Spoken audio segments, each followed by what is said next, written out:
It's the Luke and Pete Show. I'm Pete Donaldson. I'm joined by Mr. Lukey Moore as we hurtle towards another Christmas period. It's 1st December today. Holy shit. It is. It is the 1st of December. Which means basically that me and Mark Haynes from WrestleMe for the last week will have just gone through. It's WrestleMemus. We do 12 special shows for all of the Patreonsons. So I spend most of December just watching wrestling, which I'm absolutely fine with, to be honest. So you don't pre-record it all way in advance then? That would require way more planning than we have. No, we do sort of like do it. I'd sort of say November into December. I spend a lot of time watching. I can't tell you what it is. That's why it's so exciting, and it's like 12 little presents. It's like an advent calendar for the Patreons, but it doesn't cost you 120 quid. And there's only 12 of them rather than 24. Yeah, exactly. It used to be. Do you know what? Another kind of weird development in modern life is that advent calendars can now have 25 doors on them, which is not the point of them. That was never the agreement. No. When we had them. 24 the 24th was the last day because the next day is Christmas, and the last thing you need is another little chocolate or whatever it is. No, exactly. Yeah, it's not special on Christmas Day. You've got other things to open. I feel like the advent calendar should just be a little picture. I think that should be enough. I don't think it should be a chocolate. Oh, Hitler. You are Hitler. It's the worst thing I've ever said. It's like opening your presents at like 5 p.m. on a Christmas Day, which an ex used to do. It's just awful plan, awful family, awful stuff. Yeah, I mean, Hitler got famous for trying to Nazify the Christmas holiday, wasn't he? I don't think I'm trying to do that. I'm just saying that I feel like it might be a harsh verdict from you on that. Right, yeah. Okay. I just think, open the door to number 7 on the 7th of December and see a respectful shepherd. A respectful shepherd or a star. Why does it need to be co-opted? The star will be on the 25th, wouldn't it? Or 24th, whatever it would be. I guess so, yeah. Well, but wouldn't it Why kind does it have to be just a sort of Cadbury's chocolate? Why does it have to be that?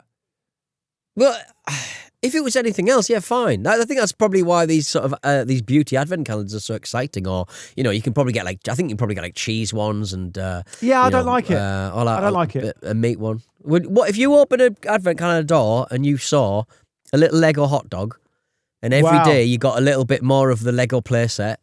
You'd like a bit of that, wouldn't you? Right? They must do that. Lego must do it that way. They do it with a little bag of Lego things in it, I think. Right, nice. Each time, and you end up building the thing. Because obviously you're not really going to build much with 24 Lego pieces, are you? No, but I think with 24 Lego pieces, on the 24th, you should get the plan. You know what I mean? You collect all you should get, and you've put it together as best you can, not knowing what it's supposed to be. That's why I don't really understand adult Lego, unless we've been sponsored this week by them. I think it's great. That's why I don't understand adult Lego, because at the end of the day, it's not really particularly creative. It's relaxing, I imagine, but it's not particularly creative. Just following, just doing fucking. I put together a metal sort of parcel receptacle for outside my house, so we don't have people ringing the doorbell all hours of the night. And that was one of the most difficult flat pack furniture put togethers I've had in my life. Terrible bit of work. And it's just like that, really. It just feels like you're just assembling someone else's idea of a Boeing 747. That's exactly what it is. And I think it's probably part of the infantilization of adulthood, isn't it? But we do. I buy a big Lego set for the family every Christmas. And we all nice. Yeah, we all take it in turns to do it. It's kind of just a nice thing to do. But you're absolutely right. That's your assessment of it is spot on. But every time we get the big Lego set in my family, my dad, who's older now and slowed down quite a lot, but also has retained the stubbornness of all dads, every single time it's his turn to do one of the little bags, because they're all in little bags, aren't they? He's sitting at the dining table doing it, and without fail, every time. After a while, well, this bag's wrong. It's not wrong. It is. It's wrong. It could be wrong. What's going on? I remember last year, I had to look it up online, and I found out that Lego is basically lauded as having the best quality control of any product in the world. Apparently, only 18 bricks in every million fail that's part of the what's it called, the quality control test. Every Lego brick must be size accurate to 0.002 of a millimeter, and they have like needless hundreds tolerances. of people making sure the packs are. Like, you've just put a brick in the wrong place. Well, I haven't. I haven't. You have. You've put a brick in the wrong place. Let's just go back, find out where it's gone wrong, and we'll do it again. Oh, it's worked. It's fine. I'm glad It's there's fine. other people in your life like me that you've got to deal with. Oh, I could never do a Lego set with you. Well, first of all, you wouldn't sit in the same spot for long enough to do it. I'd get marmalade on it or something. It's covered in food. If we got the Lego Home Alone house, I'd spend... Where's Kevin? He's up my arse. Deal with that. I've put Kevin up my arse. 60 seconds doing the little tree house in the garden, turn back again, you're in fucking O'Neill's in Leicester. Or some indie bar in Riga. Having an Asahi. Having a Send lovely me a photo Asahi. with little Kevin McAllister on your shoulder. I won man of the match at my 11-a-side. Not really won. I think it was just my turn. But I got the man of the match award, and they give you a little trophy to cavort about with and send pictures. Obviously not getting involved with that sort of silliness, but I've been away and will be away actually this week as well because I got to go up north and. I've told you, I'm going up north. Thanks, man. Thanks for letting me know. That's all right. And so I basically just hijacked and kidnapped the man of the match trophy, so they can't give it out for the next 2 weeks. So what? I've just hang got on a it. minute. Is this the first time you've got a man of the match this season? Yeah, and that was the first time they're giving me the trophy. They won't give me it again because I've had it for 2 weeks. What have they? Can't give it away. I mean this with the greatest possible of respect and love. What was the justification for giving you a man of the match? I think they were just levelling up. They were just sort of, I don't know, maybe I didn't play as bad as I usually do. Do you feel happy? You must feel proud. There's something quite. I think when you give stuff by like the that, wider group and their problematic WhatsApp messages. No, they're all right. This lot are the over 50s. They're great. They're lovely lads. Okay, so the evidence is starting to emerge. You're 44. Okay, I'm not. According to the FA League, I'm 45. Shh.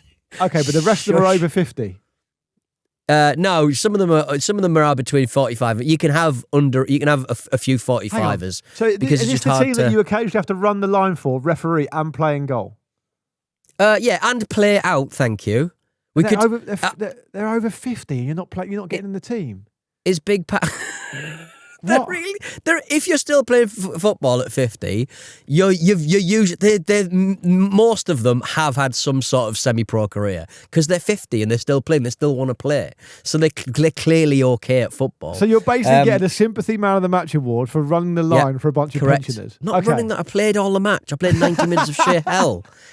And I didn't realise my asthma thing had stopped working, so I was completely asthma pumpless as well. So I had none of that muck coursing through my veins. You trying to suck on the man of the match award because you thought it was an inhaler. The only reason I'm in net is because we don't have a fucking keeper. I need to get Big Pav out of retirement. Yeah. I mean, Pav's a big unit these days, though. He was a big unit back then, and he was still, Neville Southall cat-esque. Yeah, I mean, he's the best. He's the best keeper I've ever seen. He's our keeper that occasionally turns up as a big unit. He sometimes borrows my knee brace. Some people are calling Big Pav Big John. Yeah, the Chinese order guy. Right, but okay, nice, guy. Yeah. But the Bosch, he's still the best. Him at 1% of what I saw him back in the day would still be a better goalkeeper than anyone I've ever seen. Get him playing. What's the name of the team? Get him in. Villanova, over 50s. Villanova over 50s. Pav's our age, so he probably would be eligible. Yeah, he would be. Yeah. He likes these days, though. And when you're in bins, nobody cares. Like that's what I mean. I am not technically supposed to be playing for them until April, but when you're as shit as me, no one's going to ever pull on that thread. No one's ever going to go, he's a ringer. He looks too young. You're only as good as your last man of the match award, mate. So don't do. You're only as good as and I've kidnapped this one, so they can't have it back. It's like Vish with the Jackson Encyclopedia belt. Yeah, the lineal belt. I keep on threatening. If I had a bit more free time, I'd make a bloody Jackson Encyclopedia belt. I'll get it done. I did order some leather from. I did order a bit of latex sort of belt from China. Yeah, get it done. Not that long ago. So I'll get it done. I need to get it cracked. And I think it'll be good because I think what we could do is make sure that the person who's holding it at the time has to wear it for the recording. Exactly. Yeah, I think so. How many people who listen to the show do you reckon listen to the ramble? It's got to be in the high 80s, isn't it? It's the only reason why you put it with I don't reckon it is. You reckon? I would wonder what was going through anyone's head. Because there's too many who ramble came episodes. to us. There's just too many ramble episodes, I think. Oh, what, to satisfy their needs? So I think it was that back in the day, right? When we only had like 2 ramble episodes a week. Yeah. I think it's people find us organically now. People who don't like football. I'd love to know. I definitely have a low opinion on them. Well, it's only because it mirrors the low opinion you have of yourself, though, right? Yeah, definitely. Yeah. So anyway, we're talking about the 1st December. We're talking about advent calendars. What you're clearly ramping up for the festive period. I think the festive period started really early this year. Now I'll tell you why. Because we work in media and nobody does fuck all in December. Yeah, no. Two Apart observations from us, because we do football. 2 observations I'll make is that one, obviously, or one's just more of a statement, really. I'm normally in the US this time of year. I haven't been this year for various different reasons. So I've noticed the build up to Christmas in the UK. I'd be absent. And it started so early. Like, I can't believe how early it started. And my theory for that is, and this is a sad theory, and I'll be interested to know if you share it, is that I think that people have started Christmas really, really early this year because they're desperate for something interesting and fun and good and wholesome, because their lives are shit. Because the country's in an absolute state. Oh, don't you start. What do you think? I don't know. I mean, I think it's hard to tell, really, I suppose. I didn't realise how important my joy of Christmas is. My joy of Christmas is starting to sort of ramp up because Littlin, and I've got other Littlins joining us for Christmas, and I'm really excited to, ruin the turkey. And so there's just a lot of it's starting to become important to my daughter. So I'm like, this is actually, I see why parents go so wild on Christmas, because it's much better with kids. It's amazing. Yeah, it's magical with kids. Absolutely, no question about that. But here you go then. What date? Have a guess. What date you think the first Christmas advert in the UK aired this year? What date? Oh, what they actually sort of? I don't know. Well, yeah, but it's got to be a big brand. It's got to be your John Lewis's rather than, because if fucking some forex trading company decided to bust one out, it's just to antagonise in early November. I'll tell you the brand if you want me to know the brand. The brand. Okay, give us the brand. Asda. Right. So they were the first ones to go, were they? Right. Okay. John Lewis went 3 days after Asda. Yeah. All right. 10th of November. November 1st is the answer. That seems too early. That does. I think it does. I think to me, I think it's because we don't have a Thanksgiving to worry about, though. Do you know what I mean? It's like in America, you have your Thanksgiving. That's right. Sort of remember why you hate your extended family, and then you do it all again for Christmas. Do you know what Thanksgiving is? Thanksgiving is like a strangely non-commercial holiday in the US, by which I mean there's no presents. No, is there not? No one does. Oh, presents. It's just food and getting together and community. I like that. It's quite frowned upon to do presents. No, it's like a faux pas. No one does presents. So really, as soon as Thanksgiving's finished, obviously you got Black Friday, then everything starts going bonkers. But to me, I would be, talking to you. You accusing me of who did you call me earlier? Adolf Hitler. Didn't it? It was Adolf Hitler. Wasn't it? Welcome to the internet, Luke. Would it be an Adolf Hitler move to say there's a ban on Christmas till December 1st? December 1st feels like the time it should start. It's sort of, if you're Richard Littlejohn and you're writing in the Daily Mail, sure. If you're going to make some mad coin out of writing some, reactionary shit. Is he on coin? Is he on money, do you reckon? Is he on money? Little He's been there for years. He's one of their main, there's every dad in the UK froths at the idea of him, going to town on some blue-haired woke nonsense. But I wonder if he's still getting paid, though. Or he's still getting old-fashioned newspaper money, is he? He's probably on a fair amount. Yeah, Little John. Let's just fire him. He hates workers' rights. Just fucking fire the guy. He's one of the jewels in the Daily Mail crown. Look, all I'm saying the sidebar of shame. All I'm saying is, you're not ready mentally. You're not prepared for Christmas on November 1st. That is not even Christmas adjacent. It's not. No.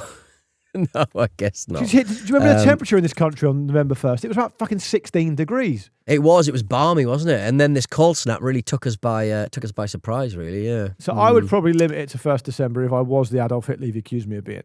That's all I'm saying. Okay, fine. Well, but I'm not, if you were the Richard Littlejohn of what I also accuse you of, the things he's gone about recently, he's very focused on obviously Starmer and the BBC. I don't see his output really anymore. Is he on socials? Is he? Oh, well, he doesn't seem to be as he doesn't seem to be having as much fun. It seems. I don't think he's on social. I've just googled Richard Littlejohn for the first time in probably about 15 years, and the first thing that's come back is Richard Littlejohn, Daily Mail. The Beeb has turned its back on Middle England. That is playing the hits. That is playing the absolute hits from Littlejohn. That he's not changed. He's not changed his act for like fucking 40 No, he really years. hasn't. No. He's he's. I mean, football clubs take the knee for BLM. Just finish that sentence. I mean, you just choose anything. There's really, there's an absolutely amazing video on YouTube of Richard Littlejohn when he was still invited on things like Question Time, getting tied up in knots by the admittedly tedious but nevertheless very intelligent Will Self, right? Right. And they have a big debate. I think it's Question Time. Might be some other late night culture show or something. And Will Self runs rings around him to such an extent he gets Richard Littlejohn to claim that Richard Littlejohn's own novel that's just come out is much more complicated than Tolstoy. And Will Smith's just sitting there going, more complicated than Tolstoy? And Richard Littlejohn has to paint himself as such a corner. It's really, really good telly. It's good behaviour all round. It really is. I miss Will Self on the telly. Maybe I just don't watch enough telly and he's on it loads. Has he been cancelled? No, I think he's all right. I think he's probably one of those blokes who the left probably sort of canonised, and then he says something that they don't quite like, and that was that, and then everyone gets upset, and that's that.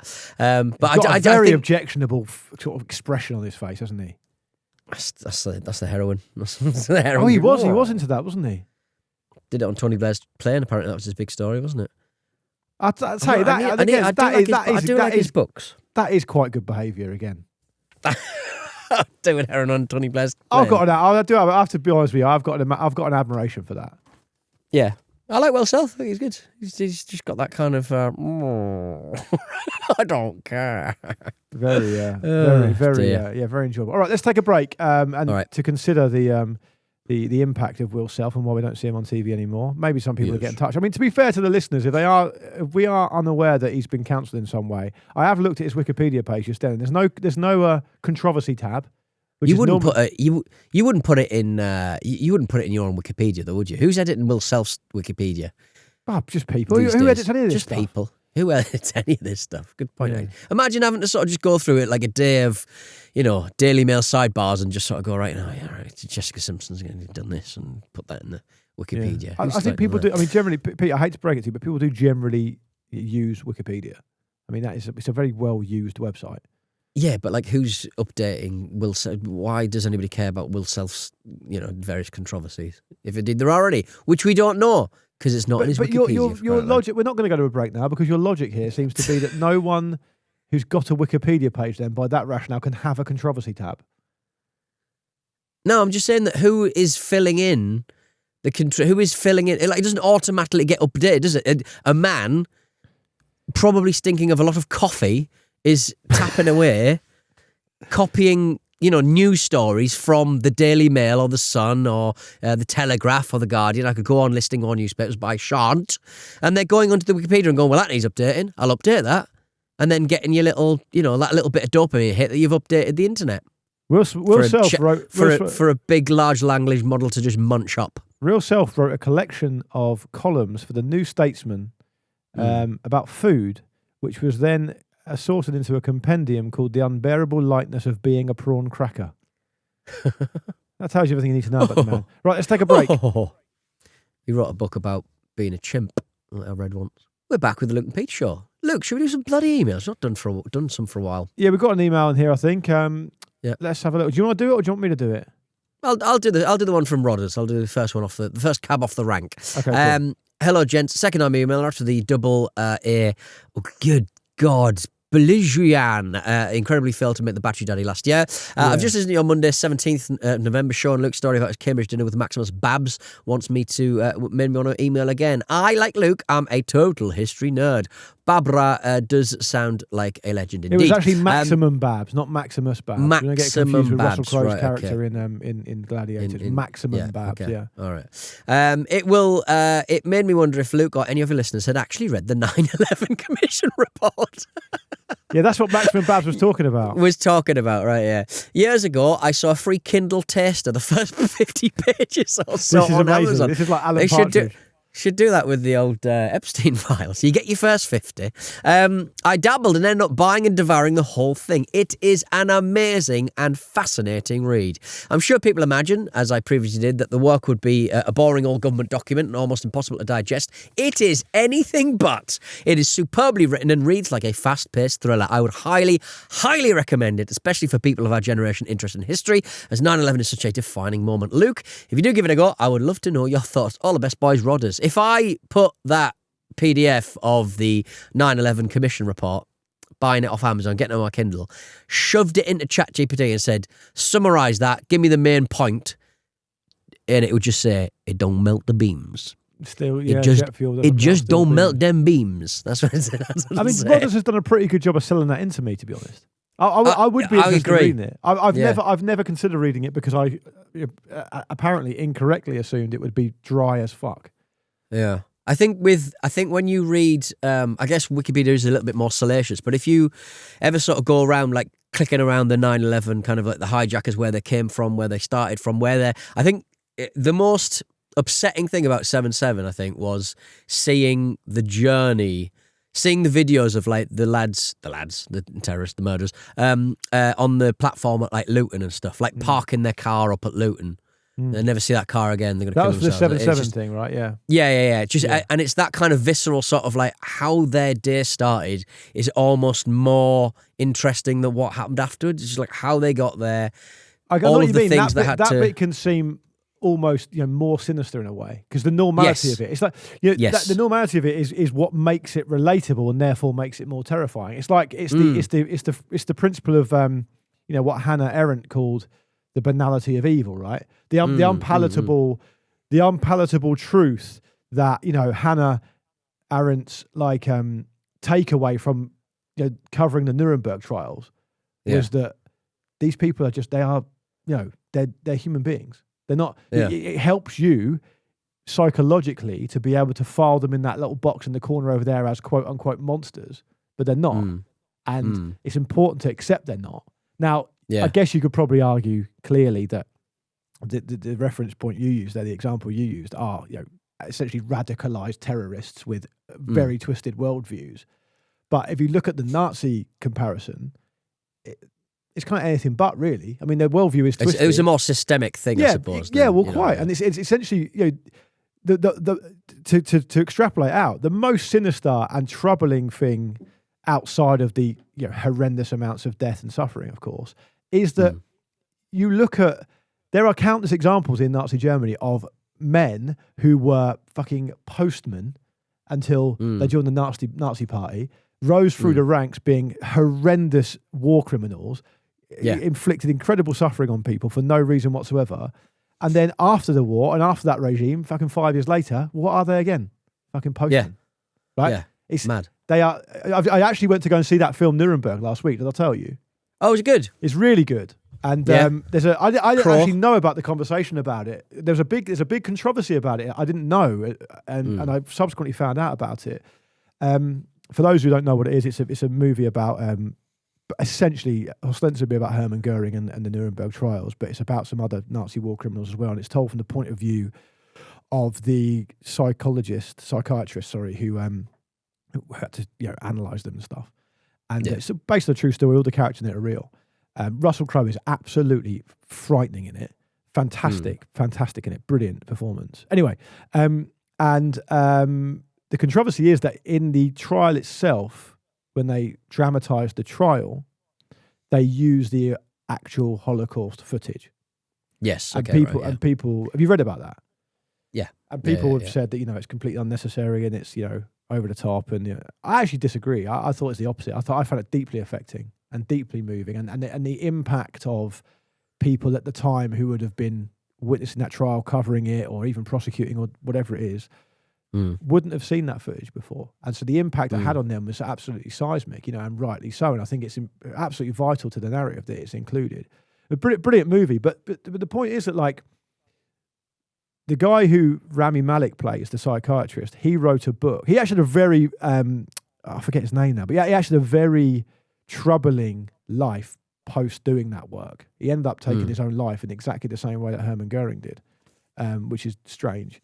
and he was desperately worried that this Nazism, this fascism would visit the United States, and he spent all this time, warning against it, and he was, depressive, and it's kind of made him an alcoholic and all the rest of it. It's a terrible story. But one of the takeaways from it is absolutely that, these people are normal people until they're not, right? And that, for me, I could totally agree. That I know what you're referencing with that Luton car park thing, because it's in that 7/7 documentary on the iPlayer, where they track them through using the CCTV and stuff. And it's like, picking up a little train ticket. It's like, that's weird. Yeah. Everything seems just so... It's horrible. It is horrible. Like you said, banal. Like you know. Anyway, Rodders, you set us on that track with your depressing 5 stars. email. Yeah. 5 stars, the 9/11 Commission report. I will give it a go. Amazon. I'll definitely, if it's available, I'll give it a go to have a read. I should do it out of respect for Barbara, actually, who I liked a great deal and who I enjoyed spending time with. So I should respect her work and read it on her. I wonder where that money goes. Where's that? Like, back to the commission? Does it go to the victims? Question. Where does the money that when you pay to buy a publicly funded document? Seems weird, doesn't it? It's a good question. Hopefully, maybe it's free in America. Maybe it's geo-locked. I think we can all be confident and safe in the knowledge that whatever happens to that money, it will be repurposed absolutely properly by the current administration. It'll go to that. Speaking of that, by the way, it'll go to that Bitcoin man who's laundering money for ISIS. Speaking of, he's just been pardoned. Speaking of which, there's a brilliant article at the time of recording that came out in the Atlantic yesterday online. It will be in the next edition by a guy called Tom Nichols, who's a brilliant academic and public intellectual and writer. And he's written an amazing article in the Atlantic called "The President is Losing Control of Himself," and it's absolutely frightening. And he is the guy well worth reading. So if you are interested in that type of stuff, do give it a bash. I read it while I was waiting for my son to drop off to sleep, and it depressed me. It depressed me a great deal. I mean, it frightened me. It seems that this new sort of development, and obviously we're recording this a few days in advance, so God knows what they'll be on to later. But these Epstein files there, it seems to Teflon Don seems to be slightly bruised by it, and there's a lot of people sort of saying, oh yeah, he's probably gonna quit, isn't he? He's like, a narcissist never quits. That level of narcissism never quits. Yeah. He's going to be there until he's going to be Billy Bollocks naked on top of the roof of his new ballroom, like smeared in his own shit. Everything's fine. It will be like a South Park episode by the end. This is but much more frightening. This article it kind of does a lot of comparison between the mental state of Richard Nixon in 1974, who was drinking a lot and becoming really erratic. And he had a Secretary of Defense who was genuinely very worried about Nixon's behaviour, a guy called James Schlesinger, who then basically left the chain of command and went outside of the presidential kind of briefing and said to the chiefs of staff, any unusual orders from Nixon, you need to tell me straight away. You have to tell me straight away. And the point that Tom Nichols is making, that actually happened. And the point that Tom Nichols is making there's no one there. Trump is worse than that. And yeah. Trump's Secretary of Defense or Secretary of War now, as he's called, is Pete Hegseth, who is fucking insane. So strap yourselves in. He likes to drink though, so maybe he'll be a bit more chilled out about it. I mean, good God. Good God. Yeah, because Trump's teetotal famously, isn't he? Yeah. I think he should just have a little bit. Cool his jets a little bit. Take him up O'Neill's in Leicester. Take Donald Trump up O'Neill's in Leicester, just give him a pint of Asahi. And Donny's digital darts. Just let the get on Donny and Donny. I'll take him for a Don on Don digital darts experience, and we will just see how we go. The Donny and Donny show. And the Donny and Donny show. Get some batteries in your Donald. Instead of throwing warheads, Donny, let's throw some darts. Let's throw some arrows. Yeah, crying out loud. On that delicate note, let's get out of here. All right then. We'll be back doing our own Luke and Pete show commission in the form of a podcast on Thursday's show. Get your emails in, get your Christmas messaging in, whatever you want to get out there. Births, deaths, marriages, we'll read them out. That's nice. Hello@lukeandpeteshow.com. That sounds great. See you then. Goodbye.